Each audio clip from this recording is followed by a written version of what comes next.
Yang pertama, kita akan bahas mengenai kimia. Untuk pemula, sebenarnya apa sih kimia itu? Kimia adalah ilmu pengetahuan alam yang mempelajari zat, yaitu struktur dan sifat materi, perubahan zat, dan energi yang menyertainya.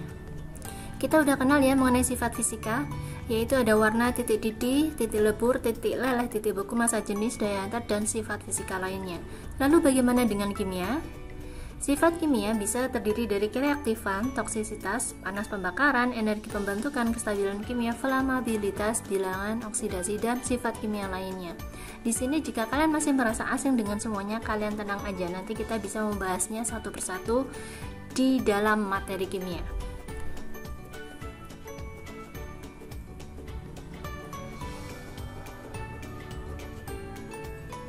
Nah, di dalam kimia nanti kalian harus terbiasa dengan kata unsur, senyawa, dan juga campuran. Apa sih pengertian dari semuanya ini? Oke, jika kita memiliki materi itu adalah zat ya, zat yang memenuhi ruang dan waktu, diklasifikasikan menjadi unsur. Unsur itu merupakan zat tunggal, tidak bisa dibagi lagi menjadi zat lain ya, zat tunggal. Contohnya di alam ini seperti apa? Nah, jika kita sudah terbiasa dengan tabung ini adalah tabung oksigen ya. Nama zatnya, nama unsurnya adalah oksigen, rumusnya adalah O2. Ini adalah rumus kimia.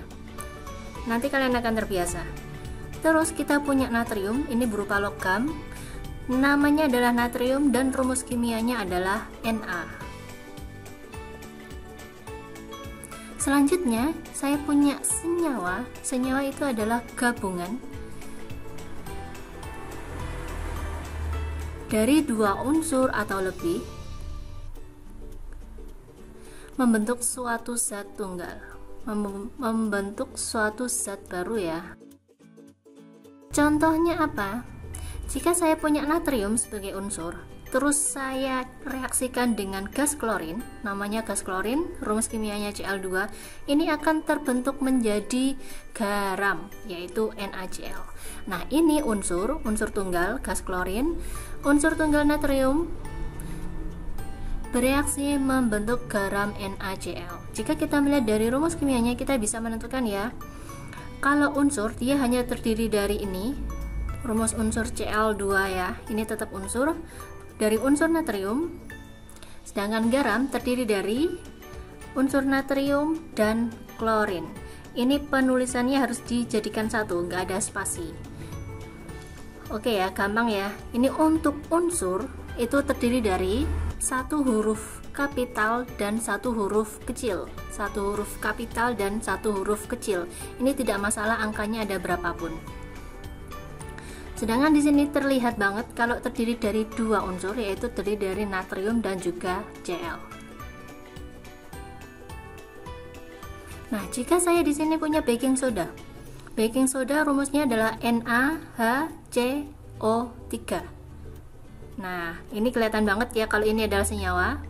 Senyawa baking soda atau senyawa natrium bikarbonat ini terdiri dari unsur natrium, hidrogen, karbon, dan oksigen. Nah, campuran. Apa itu campuran? Saya berikan contohnya dulu. Nah, jika saya punya udara, apakah dia termasuk unsur atau senyawa? Bukan. Udara di sini tidak termasuk unsur ataupun senyawa. Udara termasuk ke dalam campuran. Mengapa? Karena di dalam udara ini terdiri dari gas oksigen, CO2, gas nitrogen, kadang ada pengotor yang lainnya ya, seperti uap air, debu, dan lain sebagainya.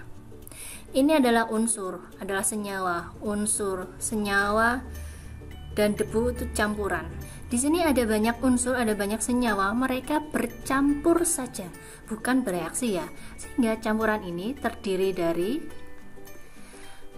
unsur ataupun senyawa menjadi satu. Bukan bereaksi ya, hanya mencampur saja. Nah, selanjutnya saya punya pasir. Pasir ini terdiri dari apa? Bisa terdiri dari batu kerikil, ada juga logam, ada juga tanah liat, ada juga air. Pasti ada kandungan airnya ya di sini. Logamnya ini nanti bisa macam-macam, bisa masuk besi, bisa masuk logam yang lainnya juga. Sehingga pasir di sini juga termasuk ke dalam campuran. Nah, ketika di sini dibagi menjadi homogen dan heterogen, maksudnya gimana? Untuk homogen ini memiliki sifat yang sama atau kandungan yang sama di setiap bagiannya. Sedangkan untuk heterogen memiliki sifat atau kandungan yang berbeda di setiap bagiannya. Maksudnya bagaimana? Jika udara kita golongkan sebagai campuran homogen, maka di setiap bagian, saya punya bagian A, saya punya bagian B, punya bagian C. Maka di setiap bagian ini diharapkan memiliki kandungan oksigen, CO2, nitrogen, uap air, ataupun debu dengan jumlah yang sama. Jika di sini nitrogen 80%, diharapkan di sini juga 80%. Juga di sini diharapkan nitrogen sama, yaitu 80%. Sebaliknya, jika pasir ini kita kategorikan ke dalam campuran heterogen, maka jika saya punya bagian A, bagian B, dan bagian C, maka kandungan dari batu kerikil di titik A, titik B, dan titik C itu adalah berbeda. Oke ya. Nah, ini namanya adalah tabel periodik unsur. Ini adalah kamus sakti atau senjata saktinya orang kimia. Dari sini kita bisa melihat ada banyak sekali unsur. Tadi udah dibahas ya, yang namanya unsur itu terdiri dari satu huruf kapital, misalkan H. Jika dia terdiri dari dua huruf, maka satu huruf adalah huruf kapital dan satu huruf yang lainnya adalah huruf kecil. Dengan cara seperti ini kita bisa mengidentifikasi sendiri manakah yang termasuk unsur ataupun senyawa. Kita lihat yang bagian A. Di sini ada H2O. Ini huruf kapital semua ya, yang artinya terdiri dari unsur H atau hidrogen dan juga unsur O, yaitu oksigen. Sehingga H2O adalah senyawa. Yang B ini adalah O2. Huruf kapitalnya cuma satu ya. Gampang aja, berarti ini adalah unsur. Untuk yang C ada S8, berarti ini hanya terdiri dari S. S itu sulfur, mana? Nah, ini sulfur. Berarti ini adalah unsur. Ini nggak peduli ya, ini entah angka 2, entah 3, 4, 5, 6, sampai berapapun, jika hanya terdiri dari satu huruf kapital aja, maka ini adalah unsur. Yang D ada satu huruf kapital dan satu huruf kecil, berarti ini adalah ya unsur. Ini ya natrium. Lalu yang E, saya punya H2SO4, terdiri dari huruf kapitalnya ya, ada H yaitu hidrogen, lalu ada S itu sulfur, dan oksigen. Ada 3 unsur penyusun, sehingga ini adalah senyawa. Lalu ada Br2, ini satu huruf kapital dan satu huruf kecil, berarti ini adalah unsur. Yang nomor 2, tentukan apakah campuran berikut merupakan campuran homogen aja ini ya, atau heterogen. Nah, kita punya A, yang pertama adalah air dan minyak goreng. Kita udah tahu banget bahwa air dan minyak goreng itu nggak bisa bercampur ya. Berarti kita misal punya di sini, ini adalah air, maka minyak goreng akan terkumpul di sini. Yang artinya jika saya punya titik A dan titik B, komposisinya ini akan berbeda. Ya kan, yang ini penuh dengan minyak goreng, yang ini penuh dengan air, sehingga ini merupakan campuran ya heterogen. Yang B, saya punya air plus garam. Ini yang pasti ceritanya adalah air ditambah garam lalu diaduk ya, diaduk sampai larut, sampai nggak kelihatan garamnya. Nah, inilah yang disebut dengan homogen, karena ketika kalian punya air plus garam lalu kalian aduk, mau kalian ambil air di sebelah sini, titik A ya, saya sebut titik A, lalu di titik B sini, sama-sama asin, ya kan? Dan keasinannya juga sama, maka ini adalah homogen. Yang C kita punya pasir dan kerikil, udah kelihatan ya, ini adalah campuran heterogen. Yang D ada tepung kanji dan air, ini harus diaduk ya, diaduk dulu sampai larut, yang nantinya ini akan menjadi ya campuran homogen. Selanjutnya kita bahas mengenai partikel materi. Apa sih itu partikel?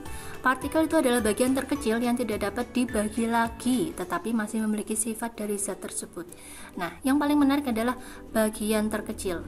Misal ya, misal saya punya 1 butir beras. Ini saya bagi menjadi 2, bagiannya saya bagi lagi menjadi 2. Yang kecil ini saya bagi lagi menjadi 1000, satu bagiannya saya bagi lagi menjadi 1000, dan saya bagi lagi menjadi paling kecil sehingga hanya diperoleh partikel materi. Ini tidak bisa dilihat oleh mata telanjang, harus menggunakan alat, yaitu mikroskop elektron. Itu yang paling besar ya mikroskopnya. Nah, partikel ini tergantung dari jenis zatnya, apakah dia unsur atau senyawa. Tadi kita udah ya membahas mengenai unsur. Unsur bisa berupa satu huruf seperti ini, saya tuliskan H2, terus bisa berupa N, nitrogen, N2, lalu juga bisa berupa Cl2. Nah, ini unsur seperti ini memiliki bentuk molekul berupa molekul. Sedangkan unsur yang lain, misal saya punya logam ya, ada natrium, ada besi, ada seng, lalu ada kalsium. Ini adalah unsur juga, tetapi partikel terkecilnya adalah atom. Bisa membedakan jika di sini ini hanya terdiri dari Na aja, bukan Na2. Oke. Di sini hanya terdiri dari Fe aja, bukan Fe2, sehingga partikel terkecilnya adalah atom. Mengerti ya? Sedangkan di sini terdiri dari 2 atom. Misalnya apa? Di sini saya punya 1 atom H berikatan dengan 1 atom H, sehingga membentuk 1 molekul H2. Oke ya, di sini ada 2 atom H berikatan membentuk 1 molekul H2. Saya ulangi lagi, misalkan saya punya O2, di sini saya punya 1 atom O berikatan dengan 1 atom O, sehingga ini kan ada 2 atom O ya. Karena berikatan, maka ini terbentuk menjadi 1 molekul O2. Oke ya, antara O dengan O2 itu berbeda. Yang ini adalah atom, yang ini adalah molekul.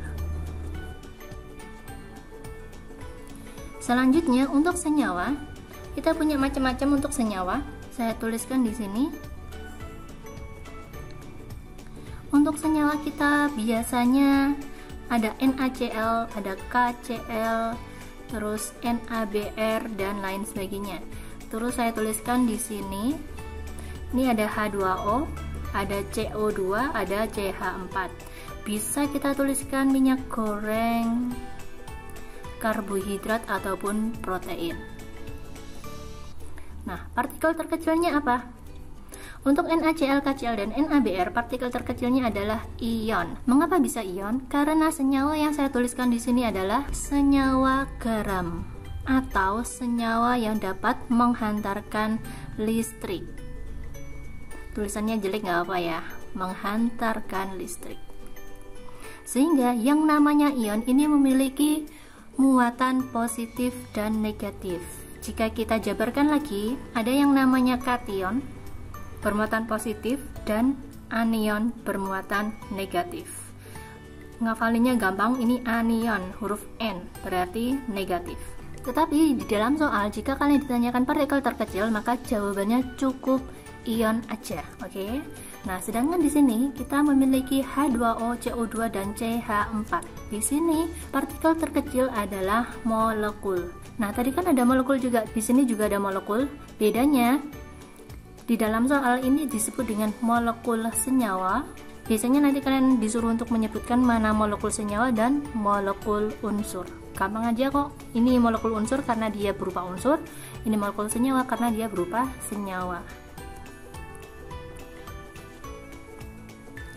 Nah, tentukan partikel terkecil dari zat berikut. N2. Hati-hati, meskipun ini adalah unsur ya, tetapi karena ada angka 2 di sini, maka partikel terkecilnya adalah molekul atau molekul unsur. Yang B, saya punya K, kalium, ini adalah unsur. Unsur ini hanya terdiri 1 K aja, nggak ada angka 1 atau 2 di sini. Sehingga ini adalah atom. H2S, ya ini adalah senyawa karena terdiri dari unsur H dan unsur S. Karena ini adalah senyawa dan ini bukan senyawa garam ya. Ini bukan senyawa garam sehingga partikel terkecilnya adalah molekul atau molekul senyawa. Penyebutan molekul unsur dan molekul senyawa hanya ada di Indonesia ya. Jika kalian berada di luar negeri hanya disebut sebagai molekul aja, nggak ada molekul unsur atau molekul senyawa. Lalu yang D, kita punya NaCl. Kita udah tahu kalau NaCl itu adalah senyawa garam, sehingga partikel terkecilnya adalah ion. Oke ya, ini materinya masih gampang banget, jadi saya harapkan kalian bisa mengerti dengan mudah. Oke, jangan lupa untuk follow IG dan juga subscribe channel kita. Terima kasih.